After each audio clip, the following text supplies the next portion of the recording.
शहादा तालुक्यात विनापरवाना गावठी पिस्टल बाळगणाऱ्यांवर स्थानिक गुन्हे शाखेची कारवाई, एक विधी संघर्ष बालकाचा समावेश।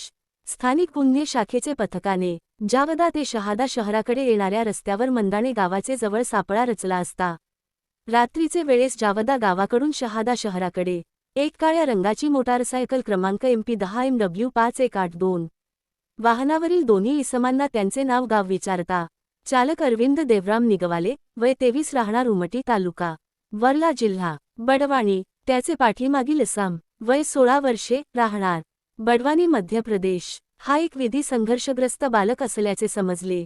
अंगझडती घेतली असता त्याचे ताब्यात एक गावठी बनावटीचे पिस्टल मिळून आले। विनापरवाना बेकायदा गावठी बनावटीचे लोखंडी पिस्टल कब्जात बाळगल्याने त्यांचेविरुद्ध शहादा पोलिसात भारतीय हत्यार कायद्यान्वये गुन्हा दाखल करण्यात आला आहे। सातपुडा मिरर न्यूज नेटवर्कचे यूट्यूब चॅनल सबस्क्राईब करा।